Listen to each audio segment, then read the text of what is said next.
Hey everybody, Steve Justo here, and on today's interview, we'll be talking with Elisha Lowe. She's the owner and CEO of Cosmetic Surgery Aftercare Services, based in New Jersey and the Philadelphia area, providing post-surgical aftercare for cosmetic procedures. On today's interview, we'll be covering leadership and Elisha's journey to her position today as CEO and owner of her own business. We'll talk about some of her leadership style, as well as how she approaches leadership, and we'll be talking about her path to leadership, what her biggest challenges, and of course, what her greatest achievements are. Thanks for joining us today. I apologize in advance as my camera didn't record me as we were talking, but I hope you enjoy the content. Thanks. So thanks again for joining on this Sunday. I guess I should give a little bit of background on myself. I'm in graduate school pursuing my MSN. I've completed, it's a dual program through Grand Canyon University, and I've been a nurse now for about 7 years. The last 2.5 or so have been in the IT. So I've been doing a lot of nursing informatics. Okay. And prior to that, I was in flow pool nursing, which was, as a resource nurse. So I was in acute care in a hospital. It's a 380 bed hospital, community hospital in the northwest suburbs of Chicago. Mm-hmm. And, that's pretty much where I got my nursing chops. Okay. Before that, I was actually in the IT. So I've kind of come full circle. When I first graduated college, when I first was in college, I was actually in pre-health, and then decided to go into business right around the computer boom. And then so I got into IT, and after the IT big internet initial bubble had burst, I go, you know what, I'm going to go back to my family roots. Most of my families are nurses, and my aunt actually owns a home health and hospice business in California. And they said, Steve, you guys should maybe think about opening up a branch in Illinois and Chicago. I'm like, okay, well, I'll go to nursing school. And so I made that transition. So that's awesome. Yeah, so that's a little bit about me in a nutshell. Okay.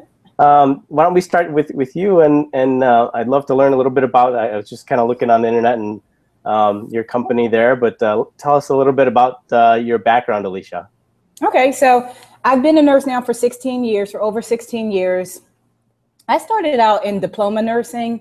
I always knew I wanted to get a master's, but I went that route because that's what I could afford. And I love that with nursing, you can enter in so many different ways. So I started out in Philadelphia. I got my diploma. Initially I started out in like the med surg for about 6 months, and I went into ICU and other critical care units. I ended up working float pool between 2 different hospitals in greater Philadelphia, and it was awesome. I got a lot of wonderful experience. My back actually went out one day doing all that crazy trauma stuff. That was really fun. I love that type of high adrenaline work. But when my back went out, I think I was maybe 30. And I was thinking, like, can I see myself doing this at 50? And I really couldn't. I didn't start looking for work, but a recruiter reached out to me, and she was in corporate. And so she asked if I was willing to interview for this position. So I went to eventually go work for Express Scripts, a pharmacy benefits administrator and med distributor. So my position was Pennsylvania to Virginia, but it turned out being more national because I had to train a lot of nurses that were onboarding all the time. During that time, I was thinking to myself, if I ever wanted to go back and work on the floor, things were shifting in healthcare with nurses, and you really needed a BSN.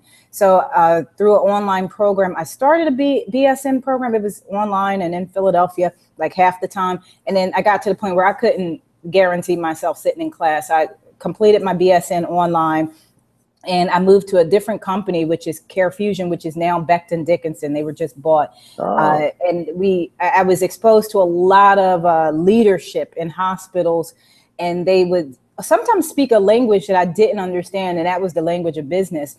And I rarely saw a nurse at the table Yeah, outside of vendors, I mean, don't get me wrong, there's a lot of people in the hospitals that are Yeah. really more so a part of these conversations today than I felt like I was seeing in the past.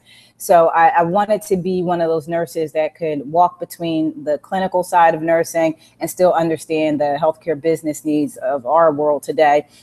So I went back and got an MBA. I had to sit my butt in class at that point because I knew I knew what I didn't know.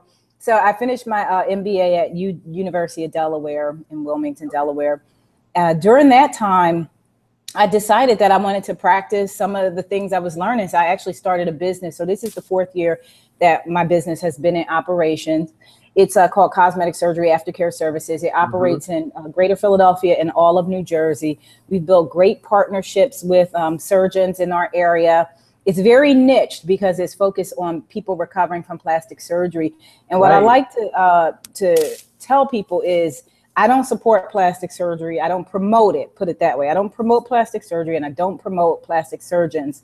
I promote people feeling good about the choices they make. And oftentimes they have these long procedures and they don't have care afterwards. And it's because they're private paid customers oftentimes. And I don't think that's okay at all. So I want people to feel like, you know, they have the right amount of care. So so that job is what has really given me, helped me to gain some leadership experience and skills. And it's been very interesting. So I'll tell you more as we go along. Awesome. So yeah, I'm really excited about learning about that and your background. I'm really curious about that. You know, maybe we could go back and you could tell the story of how you actually started it when, you know, as the seed was planted in school. How did you actually get it off the ground? And then I guess later on we'll talk a little bit about your role and what you do now, and then also your path. I'm really curious about the path to leadership, and then we'll wrap it up with some of your biggest challenges, maybe your greatest achievements during this 4 years or so. Okay. So I guess we'll start there. So you tell us a little bit more about your company, maybe in detail. Is it just you, or do you have how many employees? So I still work a full-time corporate job. I travel 5 states and DC. So I still am very busy. I guess maybe in year 2, I actually realized that I didn't want to be a full-time employee in my business. And that was a very difficult decision, because I think oftentimes we think about our businesses like, oh, that's my baby. This is my life. This is my passion. My business is none of those things for me, but it encompasses pieces of those things. So I'm passionate about certain parts of that business. I'm not passionate about the accounting, so I farm that out. It isn't my purpose. However, I express my purpose through certain parts of my business, the development of other nurses, and then it's not my baby, and that's the truth. It's not a baby, but it does eat off of you if you don't understand how to get your business to profitability. So basically, the way I run it now is I have 2 part-time people who run the day-to-day operations, and then I have a small team of nurses. It fluctuates. They're all per diem nurses. Generally, right now we're really just focused on CNAs and LPNs, just because it's kind of cost prohibitive to hire RNs. And most of our patients, because it's elective procedures and it's been told to them the whole time that, oh, this is easy peasy, they think an RN is just a little bit too much. And I have to actually agree. Most of the time, an RN can be overkill. So right now on the team, I would say we have about 11 nurses in the field, and then it's 2 part-time people. And so my main interaction today, it used to be I would try to touch everybody and all that. Right now, it's my leadership team, which is my 2 people who run the day-to-day. And each week we do video conference calls. We touch base. I just brought in a sales consultant. Well, he's my friend. So I don't want to make it like, oh, I'm paying $1 million for. No. But I was training my own. You got to leverage those resources. I was training my own team in sales. And it's been great, but we need to up level. So one of the people that's a part of that team, she's an office manager, and she has some sales background. And then the other person, she's an LPN.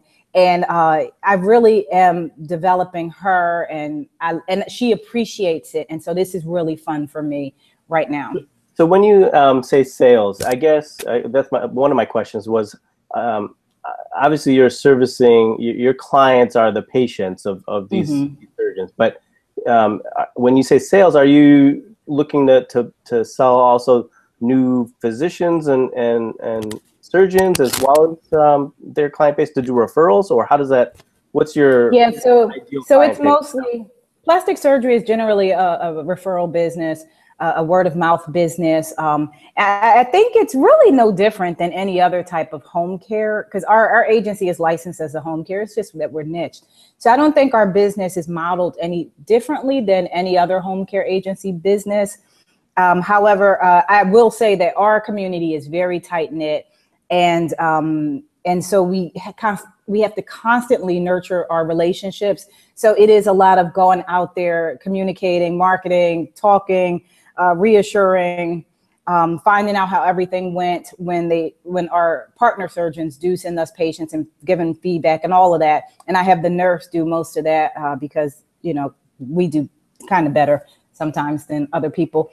And the other part of that is marketing new surgeons, new prospects. And then, of course, we do have people who funnel in. Maybe we pull them in through the internet, or their friend told them about us. So they're not coming directly through a surgeon. So I have to make sure that my team is comfortable with opening up the sales call, asking the right questions, and then closing when appropriate. So with your team, do you guys, I know you do the video sales call, do maybe you have like a quarterly or a yearly type of gathering where you're meeting with all of them all at once? Or, you know, is there a way that, I guess what I'm wondering is how are you building culture within your team?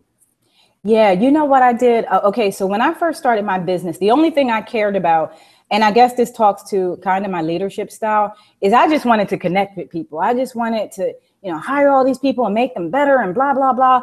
And so I immediately was planning before I even, you know, had any revenue coming in. I'm like, the first year we're going to have a company meeting here, and you know, and I'm kind of trying to model my business after the way the big companies that I work with, the billion-dollar companies, do it. Every year we get together. I've learned to do things differently. So what I've done is in the past with a team that I had, we were together for about a year. We did get together for a business event in New York City, and it was just fun, and it was and they were women, so it was a women's business event. We did an overnight thing that was nice, team building, and so we did that. My local team, so the field nurses, I would get us together, and we would have some quick, short training days, good food, and just connection. And then the new team that I have in place, and I call them my leadership team, and it's the two women.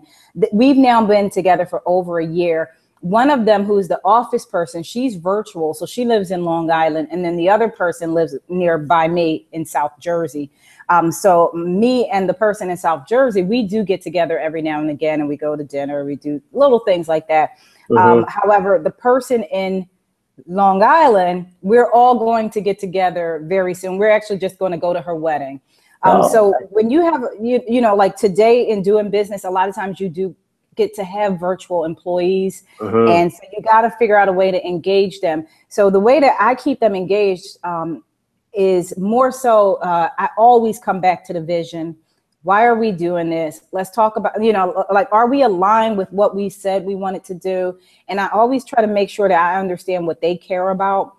And I try to show them how we're getting that done along with the business. You know, we're driving a business forward, we're moving that forward. But you told me last year you wanted to be able to do this. Are you at that point yet? And I would have already checked 6 months in or whatever. And so I know that my team, I've helped them, you know, meet some goals that personal goals that they wanted to meet. So it's a bunch of different things. I don't think there's one way to do things, but it's a bunch of different things you have to try out. So it sounds like, as you allude to how you work with your leadership team and your relationship with them, it's trying to find out where they're at, and kind of, is that along, do they fit in, and then how, you know, are we meeting track with you know, as a group, as an organization, following along, and are we able to fit in and meet their personal career goals? Is that? Mm-hmm. Yeah, I don't believe people actually work for anybody. I think people work for themselves. They work for their families. So the vision is so important. But if people don't see themselves in your vision, then, they're not going to give you 100%. I currently work for a company that I don't actually see myself in the vision anymore. So I'm making, making some changes. But yeah, when you don't see yourself in a vision, then you're not going to give 100%. And I really do want 100%. So I need to make sure that I understand what they really care about, because it probably will never just be about our numbers. Yeah. So is there, I guess, how would you describe that type of leadership style with your team? Okay, so before we got on, I said, let me revisit leadership styles, because I like to, like, off the top of my head, I know I'm a visionary leader. I'm a person that visions. All around my house, there's all types of vision boards, vision this. And so in order to get anyone to do something, I always tell them where I want to go, and I try to paint a picture. So I know that I'm a visionary leader. I know that I am charismatic. A lot of that fits into my own personality.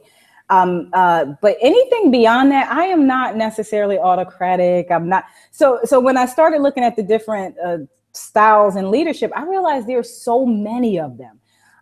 So I don't know if I always do one style. I'm almost certain I don't always do one style. But what I did find out about myself going through my MBA program, how you have to do all those behavioral tests, is that I'm a highly adaptable person. I can flex different styles. And I remember when my whole class did that test, I was the only nurse in the class. And it was kind of weird because they were like some super bright people. I think of myself as smart, but I mean, some of them were just like really, really smart. And so the instructor put all these graphs, all of our results. And it was one person who was just like this. And it looked like a flat line to me. And I didn't think that was good. So I was like, please don't let that be me. Well, at the end of the day, I was that person. And, what he explained was, you're that type of person. You're even. You don't have to be this. You don't have to be that. And so that really works for my team, is that I can flex different styles. I don't have to be I don't always have to wear the I'm in charge cap. I can sit back on our conference call and let Barb just really lead, because I'm paying attention and I see that she's enthusiastic about this. She has all the information, and it not only makes her feel good, but it helps her develop herself as, a leader. And sometimes I can't be on the call. I need her to lead the call. And then the same goes for my other person, Christine.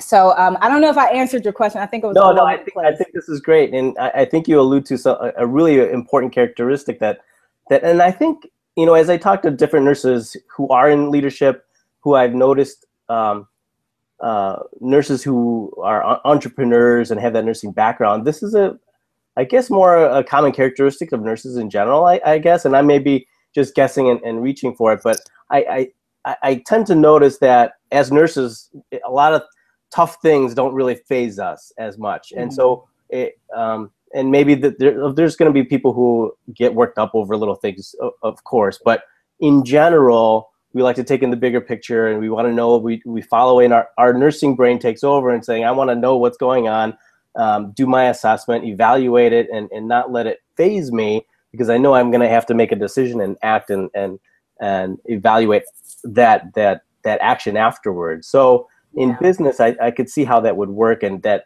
kind of level, I could see how that would be an important part. And, when there is strife or challenges, which we'll allude to in maybe just a little bit, it's important for those under you and subordinates and followers to okay, we have, maybe if you are facing some challenges, okay, this is our goal. We want to maintain our focus on that, and continue moving forward, because at the end of the day, that's really what it's about, is just keep on moving forward, and what did we learn? And so I think those are great characteristics that you kind of mentioned, but that even keel. So I guess let's transition here and talk a little bit more about that path. So as you were going through school, and you were learning all these different concepts and in business, and the seed had planted, I guess. how did you get to actually starting and running? How did you get it off the ground? Yeah. So we had a project, how you have to come up with a business plan. And I knew I was not going to work on a fake business because that takes too much time. And what's at the end of the day, there's no business. So I said, hey guys, I have this idea with my team. And, and I said, here's what I want to do. And so together we came up with a plan. Now I have to say, I'm not a huge fan of a business plan. And that can be a good thing and that can be a bad thing. For somebody like me, I'm not the typical nurse. And I don't know if there is really a typical nurse, but I'm not really that regimented. Sometimes I'm all over the place. If you're a visionary person, that type of person, sometimes you need something to pull you down to earth and ground you. And so sometimes a business plan can do that. So we did the business plan, but I never followed anything in that business plan. I mean, it was all pro forma numbers. It was nonsense. I mean, it was really nonsense. Now I could never use it, but it's what you have to do sometimes, to get through a class. Right. Unfortunately. Learning the concepts initially. Yeah, but to have them really sit me down and say, okay, what are you thinking about this? Because I only wanted to work on the creative part. And then my nurses will do this and they'll wear this type of uniform. I like that fun, flowery stuff. And they were like, wait a minute, but what about how many services do you need to hit break even? And so, that's where that did help. So we did all of those numbers. Did they help me in business? Absolutely not. What really got me into it, well, I actually had procedures done myself. And this is how I realized there was a need in the market.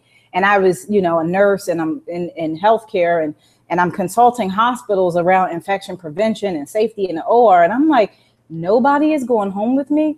So really what got me to do it was having my own experience. When I brought the idea up to my team, I didn't go through the experience. I was just really thinking about it. So I was like, how about this? But once I started facing, I am about to go through this. That's what really made me serious about the business.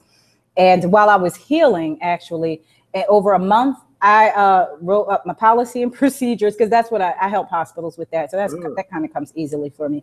And somewhat of the business model, but I want to just be clear. I think most people will understand how the business really works once they're in it. So, things change. You think what the environment looks like, and you do all the business things, you scan the environment, you learn, and then you go out there and you're like, nobody cares about what I'm saying. So then you have to learn to pivot and change that. So my process started out orthodox with help in MBA school. Then it was like, once that was done, it was like, yeah, whatever, that's done. But then when I really needed the services, I didn't have them. It never came to me, but I figured it out myself. I really sat down and wrote out how this would work. And then I launched the business once I was done. Well, no, I wasn't done school. Sorry, I'm kind of foggy. No, I was still in school when I launched the business. So I launched the business and I just went out there and started and tried and figured out some new things. And like I said, it's year 4. Last year in year 3, I changed my whole pricing structure. So it took me almost 3 years to realize that what I thought was working just was confusion. So I didn't have a straight timeline. I did, of course, everyone's on a timeline, but it didn't look like, that it was this and that and try this and try that. So when you first started out, obviously it was just you. And you had alluded to earlier about hating doing the books. When did you realize I really need to bring on somebody else or leverage another friend or resource to help me out? Yeah, I did that immediately. So when I started, it was me, but one of my best friends is a registered nurse and she lives in Michigan. So I always started my business with somebody virtual. And so she, was my encouraging, hey, you can do this. This is great. Everything was a great idea. She was my cheerleader and that's great. But of course, eventually you need someone to tell you the truth about some things. Sure. So she was great in the beginning as my cheerleader. She really did help a whole lot. She would help me make phone calls and help me hire the nurses. I did a lot of the care myself. I initially thought that, I had been out of bedside nursing for some time at that point. And once I started doing the care myself, I was like, I love this. This is what I'm meant to do. Roots. Yeah, it got me back to my roots until I realized how much of those roots I would have to do just to make my own salary And then I was like, oh no, we're hiring people. And besides that, I couldn't be everywhere. So I always had a plan to hire other nurses. Like it was never going to be a one-woman show. So I would probably say maybe 3 months after I started the business, I was hiring. I had an accountant immediately because I know me. That's not my strong suit. And then I had my friend that helped me. And then we eventually hired another assistant. So this is not recommended in business, but I hired people even when I couldn't afford them because I was just willing to do that. But they always say, make sure that your business can pay for them. Mine couldn't. I still wanted them, so I hired them. But when you're first starting out, it's that initial capital or initial investment in resources that you see startups go through. Startups on the tech side, they're, oh, what's your burn rate, and they're not making money at all yet. So I can kind of see how that's important to have the right people in place to get the business off the ground. Absolutely. So looking back, what would you say has been the biggest challenge as a leader of your company? What would you say, is there a particular event, or what would you say has been your biggest challenge as a leader? Well, let's see. I think my biggest challenge as a leader was to get comfortable in my own skin and just be myself. I felt like when I had to either discipline someone or I had to have a strong sit-down conversation, I now had to put on a different suit, and instead of just being who I am. This is who I am all the time. And so I needed to just be who I am all the time. So some examples, well, when I was a new nurse, I had a very young looking face. So I always ran up against older nurses, sometimes just being disrespectful and talking to me like I was a kid, and I wasn't a kid. I was a grown woman. So, that was kind of weird. And then, sometimes as the registered nurse, the people who work alongside of you, but like your ancillary staff, or, I used to always get challenged by them because I'm younger and they're older. So when I became a leader, here I'm hiring older women, and I brought that issue. I wouldn't say that they brought that issue in. I brought that whole insecurity about being taken seriously. So that was very challenging because I don't know. I just had some tension with a couple of my nurses. Eventually, what I decided to do was, this is the way I decided I want to work. If we don't get along, I'm not working with you. And it's just that simple because it's my business. Like I'm trying to run an operation here, and I really do not need to be sidetracked with anybody's attitudes or their extra stuff. So once I made that decision, like, this is my baby and I get to decide, who gets to be next to my baby. And that empowered me actually to say, you know what, you're not a fit, you're not a fit, and you're not a fit. And got back to my vision. Why am I doing it? My purpose. Why am I doing this? Set the vision for myself. Where do I want to see myself? And then I started bringing in people like that. The next challenge that I had as a leader. So the first one was just being insecure on my own, period, in the story. Because most people aren't born leaders. I believe some people have different personality types, but I think leadership is learned and honed. And then the second challenge I had was emotional intelligence, and just exercising that, like every time a challenge came up, this wasn't life and death, but I'm treating it as if it's like, oh my God, are you kidding me? They don't have chocolate chips, like it's the small problem, but I'm making it like this big thing. And so I just felt like I was just all over the place. I was emotionally just immature. Like one of my employees a while back, she just fell off. She was having her own personal stuff, and I could tell that her work wasn't up to par. And one day I remember I was so upset about it. And I knew that I just had to sit down and have a conversation with her, but I was so upset about it. I was ready to cry. And I had to catch myself and say, what is this about? So what I do now is, it just happened. Every 2 weeks, my people get paid. And regardless of how I feel, they have to get paid. So, as the sole owner, it's a lot of responsibility.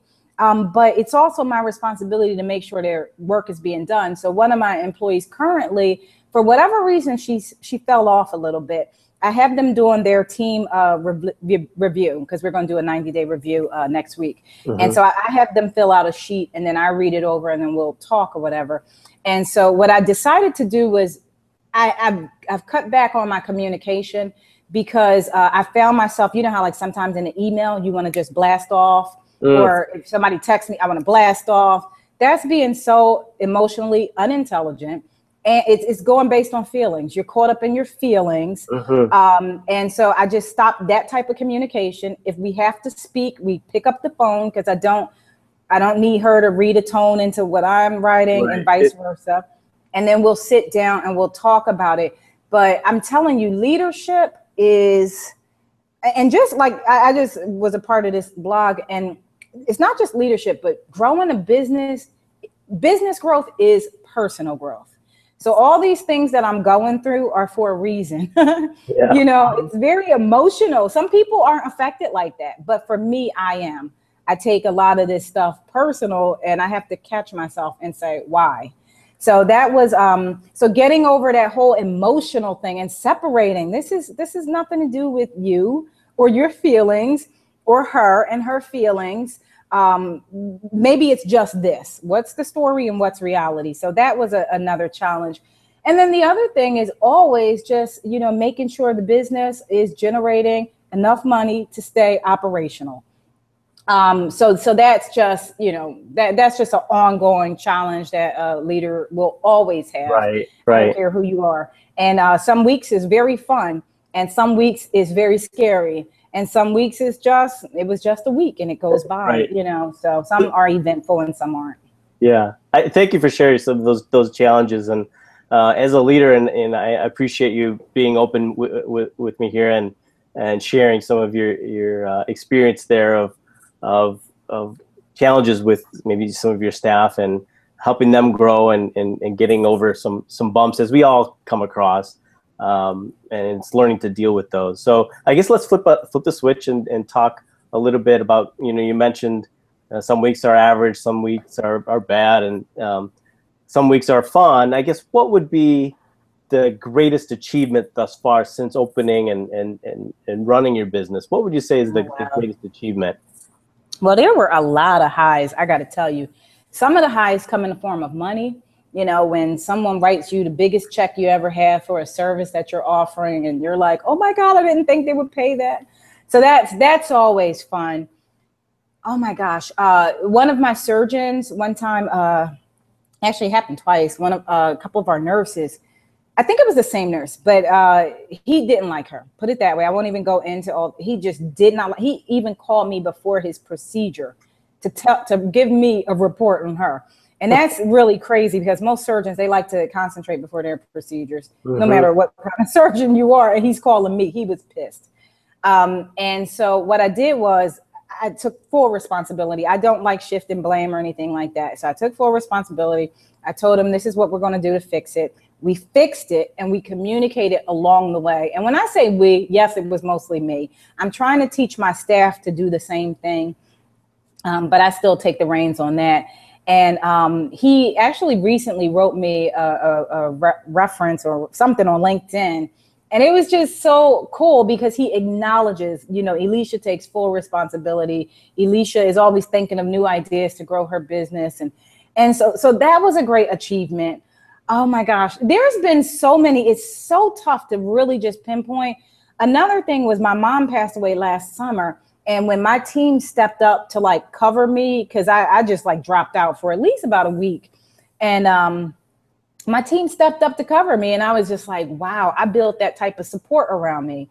So those are three examples. Just, you know, the financial reward, the person to validate what you've been doing, and then people show that they care enough about your business that they'll keep it moving forward even when you slip. And I think that's a good testament to you as a leader, that they've bought in. You know, they're a part of the organization that you've built, and that's a testament to what you've laid the foundation for. So I think that's great. So, and just to touch on that too, you just said they bought in. They bought in really well at one point, but now I'm telling you, one person I'm paying attention to lately, I don't know what shifted, but we'll have a conversation about this. And this is what I understand now. Sometimes people are really engaged and sometimes they're not, but they still have to produce. And so I don't know how our conversation will go, but I'll probably say that line to her. Yeah, and no matter what's going on, and maybe there is something going on, and it is important to keep those metrics, or keep people accountable to the organization goal of where you want to be. So that as a manager, you get down to maybe the nitty gritty as opposed to the overall boosting them up, kind of hip hip hurrah. So let me ask you this: what? And I didn't send you this as a question. This is kind of off the cuff. What would be the next step? What would you mentioned to the next level? What does that look like for you? Maybe 2 years down the line, even a year down the line. Yeah. Or even if you have a longer term aspirations for it, what's the next level for you? Yeah, with this business, I wanted to take it national, and maybe I will. I don't know. However, I've been having this new idea pop into my mind. So what I'd like to do with this business is I would like for it to be on cruise control.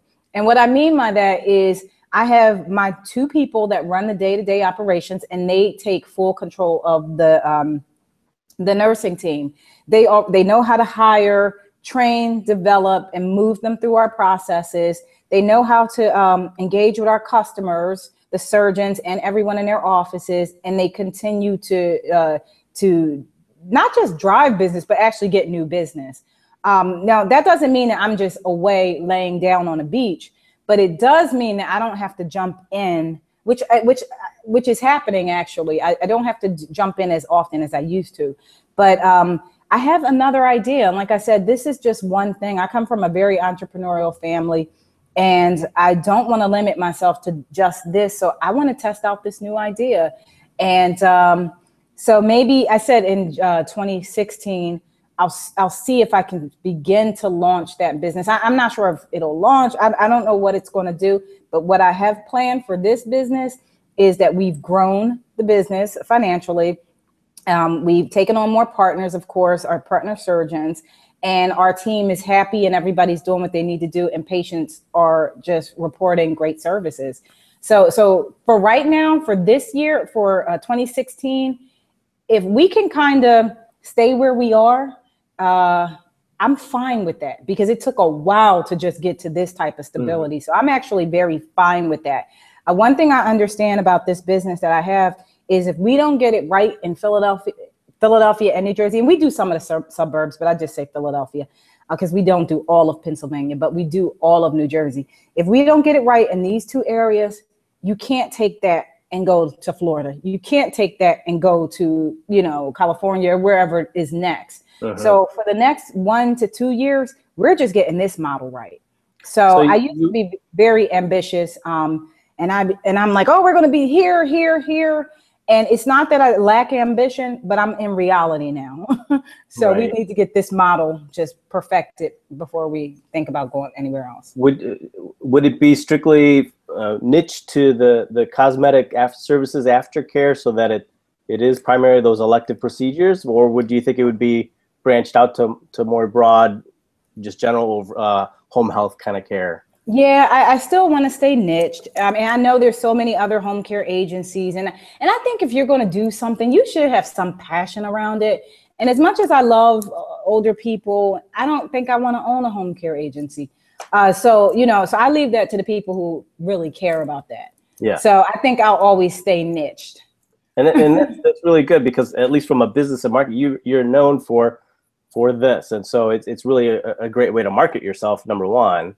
Yeah. It sets you apart from those other agencies. So I think that's great. I've heard a saying before in my marketing days that, the riches are in the niches, right? So if you get more focused and laser focused, I think that's a smart move. And, of all the readings and the podcasts I listen to on entrepreneurship and leadership, I hear the one saying of, go 1 inch wide, but a mile deep. So if you're really integrated into that one vertical and that little, niche focused, you'll be so well versed in that specialty that nobody else can compete with you, because, you've got it down pat and you're already down a mile deep when they're just at the surface. So I agree. yeah, I agree. I think that's great. So I guess as we wrap up, the last question I guess I have for you is for those other my classmates and anybody else who's watching this. Do you any other nurses? And by the way, thank you so much. And I know we connected through a Facebook group for nurses. Is it okay if I post a link for anyone interested in nursing leadership and entrepreneurship there to this video? Is that all right? Sure. So I mean, whatever. It is what it is. I'm drinking my kombucha and sitting back on a Sunday enjoying life. Yeah. So I guess as we wrap up, what do you have any advice for any aspiring nurse leaders or nurse entrepreneurs? Is there one biggest takeaway that they should, after listening to this, hearing your experience, that they should take away and maybe impart or a seed that they should plant in moving forward with what they want to do in becoming a nurse leader or becoming a nurse entrepreneur? It's so funny. One of my mentors, her name is Angela Gia Kim, and I love her. She's out of New York City, very popular. She always tells me, focus on one thing. For me, that is so difficult, but I think that would be my secret weapon if I ever got to that place. So what I would say to nurses is be yourself. I think sometimes we're all, sometimes we try to say, well, I'm a nurse and that means, well, we're all nurses and that means. We're all individuals on this planet. We do have so many similarities, but focus on being you. I wish I would have really just focused on being myself more than trying to be like the other ICU nurse that, did this or the corporate nurse who dressed this way or this nurse business leader who does things this way. I like the way I am now. And it took me a very long time to get comfortable with that. So I would say for when you're coming out of school, just learn, get into your skill set. Learn how to be the best that you can as a nurse. Come just from that, always have a vision in front of you, but focus on the present. Be good at your skill sets because people will notice that.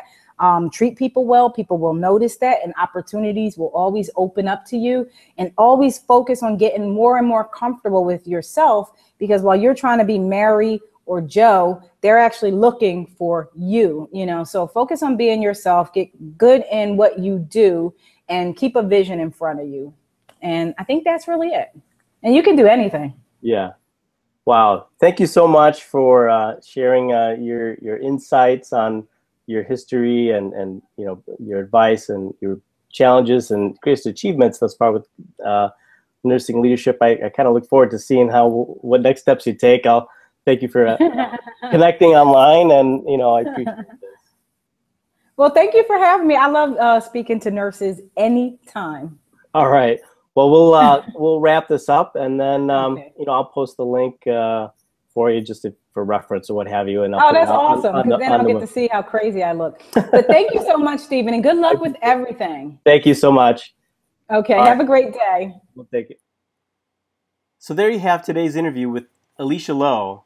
I really enjoyed doing it. So aside from the camera issue, I would love to do more. Would you guys like to see more video interviews? Would you guys rather have this in an audio format, as in a audio podcast? Go ahead and comment below and let me know what you think. Till next time, thanks.